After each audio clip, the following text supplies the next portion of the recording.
రాజకీయాల్లో కొందరు ఇష్టం, అలాగే కొందరికి ఎంత ఏం చేసినా ఆ ఇష్టం అనేది రాదు, ఉండదు కూడా. బహుశా ఆ వ్యక్తిత్వం కావచ్చు, బహుశా ఆ నడవడిక కావచ్చు, ఏదైనా కావచ్చు. అయితే ఆంధ్రప్రదేశ్లో మాజీ ముఖ్యమంత్రి వైఎస్ఆర్సీపీ పార్టీ అధినేత జగన్మోహన్ రెడ్డి గారికి కంప్లీట్ డిఫరెంట్ రాజకీయం ఆయనలో మనం చూస్తుంటాం. తాను అధికారంలోకి రావడం, ప్రజల కోసం బోల్డ్గా ధైర్యంగా సంచలన నిర్ణయాలు తీసుకోవడం లాంటివి గతంలో తన పరిపాలనలో పోరాటం చేసే టైంలో అనేకం చూస్తాం. తప్పు చేస్తే తాట తీయడం కూడా జగన్ గారి ప్రత్యేకతలో భాగంగానే మనం అందరం కళ్ళ ముందు చూస్తాం.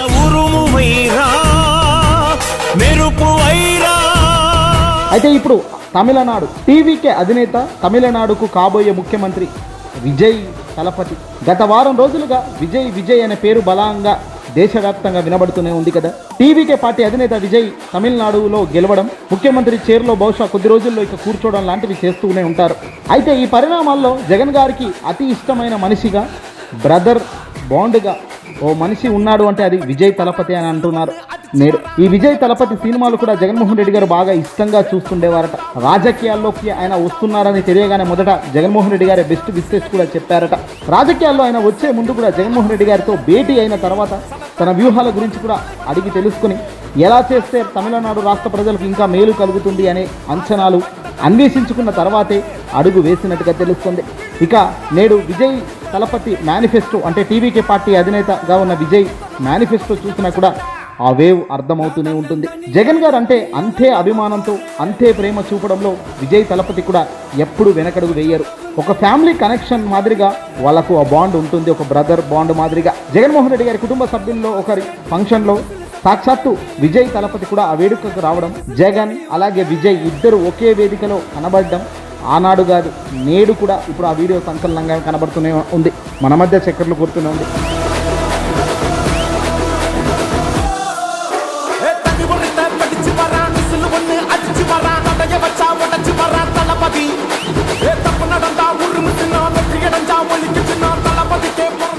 తాజాగా విజయ్ గారి ప్రమాణ స్వీకారం చేయబోతున్నారనేది తెలుస్తుంది. గవర్నర్ ఆమోదం పొందితే బహుశా రేపే చేస్తారు, లేదు అంటే కాస్త 1 డే డిలే అయ్యే అవకాశం కూడా ఉంటుంది. కానీ విజయ్ ముఖ్యమంత్రి హోదాలో ప్రమాణ స్వీకారం చేసేటప్పుడు కొందరిని తనకిష్టమైన వాళ్లకు, అలాగే ప్రముఖ VVIPలకు కూడా ఆహ్వానం అందజేశారు. అతి కొద్ది మందికి ముఖ్య అతిథులుగా ఆహ్వానం అందింది. అందులో ఆంధ్రప్రదేశ్ మాజీ ముఖ్యమంత్రి జగన్మోహన్ రెడ్డి గారికి, అలాగే తెలంగాణ మాజీ ముఖ్యమంత్రి KCRకు కూడా ఆహ్వాన పత్రిక అందజేశారు. ఫోన్లు చేసి మరి విజయ్ తలపతి నేరుగా జగన్మోహన్ రెడ్డి గారితో మాట్లాడారు. చంద్రబాబుకు కూడా ఆహ్వానం అందినట్టు వార్తలు వస్తున్నాయి.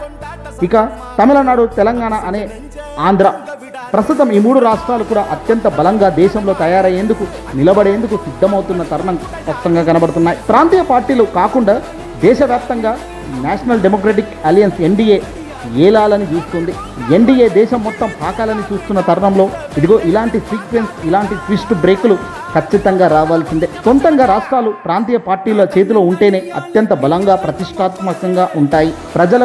ప్రజల పక్షాన నిలబడి ప్రశ్నించాలి అంటే బలమైన నాయకత్వం ఉంటేనే అది సాధ్యమవుతుంది. మొత్తం NDA చేతిలోకి పోతే ప్రమాదమే కనుక ఖచ్చితంగా ప్రాంతీయ పార్టీలు బలంగా తయారు కావాల్సిన అవసరం ఉంది.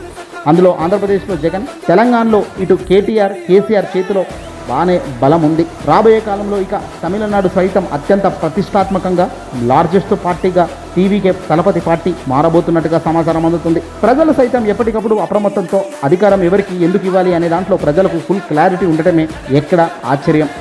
దేశంలో అత్యంత బలంగా ఇప్పుడు తీర్పులు ఇస్తున్నారు ప్రజలు ఓట్లతో. గతంలో జగన్మోహన్ రెడ్డి గారు 2019లో ఎన్నికల్లో గెలిచినప్పుడు ఏకంగా 175లో 151 స్థానాల్లో ఘన విజయం ఇచ్చారు. దేశం మొత్తం ఆనాడు వైఎస్ఆర్సీపీ పార్టీ ఈ ర్యాంకింగ్ చూసి అవాక్కయింది. నేడు విజయ్ తలపతి సైతం మ్యాజిక్ ఫిగర్కు అత్యంత దగ్గరలో 10 సీట్ల దూరంలో 108తో అత్యంత బలంగా పార్టీ నిలబడింది. నేటి ఎన్నికల్లో మొట్టమొదటిసారికి పోటీలోనే ఈ తరహా గెలుపు రావడం అంటే ఇది ఒక అద్భుతమే. అయితే తాజాగా విజయ్ పిలుపు మేరకు ఆంధ్రప్రదేశ్ మాజీ ముఖ్యమంత్రి జగన్మోహన్ రెడ్డి గారు ప్రమాణ స్వీకారంకు వస్తారు, లేదంటే వీళ్ళు చూసుకొని తాను ఆంధ్రప్రదేశ్కు అడుగుపెట్టాక ఏకంగా విజయ్ తలపతిని ఇంటికి పిలిచి మరి వినోదంతో ఆహ్వానం పలుకుతారా అన్నది చూడాల్సిందే. విజయ్ మాత్రం ప్రత్యేకంగా జగన్మోహన్ రెడ్డి గారికి నేరుగా ఫోన్ చేసి మరీ ఆహ్వానం పలికినట్టు తెలుస్తుంది. ప్రస్తుతం పిల్లలను చూసేందుకు ఫ్యామిలీ ట్రిప్లో భాగంగా జగన్మోహన్ రెడ్డి గారు, భారతమ్మ గారు ఇద్దరు విదేశాల్లో ఉన్నారు కనుక బహుశా రాకపోవచ్చు. ఏదేమైనప్పటికీ కూడా విజయ్ సృష్టించిన ప్రళయం, ప్రకంపనలు దేశవ్యాప్తంతో పాటు పక్కకున్న తెలంగాణ, ఆంధ్రప్రదేశ్లో సైతం ప్రతిపక్షాలకు ఒక పెద్ద బూస్టింగ్ ఇచ్చింది. మనం ఓడిపోవచ్చు, కానీ ప్రజలిచ్చే తీర్పు రాబోయే తరాలకు ఆదర్శంగా కూడా ఉంటుంది. మనం అల్టిమేట్గా ప్రజల వైపు ఉండాలి, ప్రజల వైపు నిలబడాలి, ప్రజల కోసం పోరాడాలి. అల్టిమేట్గా ప్రజలు ఆ బాండ్తో గెలిపించి కిరీటాన్ని ఎక్కిస్తారనడంలో ఇదిగో విజయ్ ఒక ఉదాహరణ. సొంతంగా మీడియా లేదు, సొంతంగా అనుభవం లేదు, సొంతంగా కౌంటర్ ఇచ్చే స్థాయిలో పార్టీ లేదు. కానీ విజయ్ తలపతి నమ్మింది కేవలం తన సిద్ధాంతాలను, ప్రజలను, తన మేనిఫెస్టోను మాత్రమే.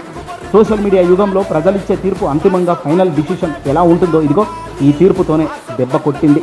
పెద్ద పెద్ద అత్యంత లార్జెస్ట్ పార్టీలు అలాగే అనుభవం ఉన్న రాజకీయ నాయకులను ఢీకొడుతూ వాళ్లను తలరాస్తూ గెలిచిన ఈ గెలుపుకు ఖచ్చితంగా దేవుడు ఆశీస్సులు మెండుగానే ఉన్నాయి. ఈ వీడియోని అసలు లైక్ కొట్టి షేర్ చేయండి.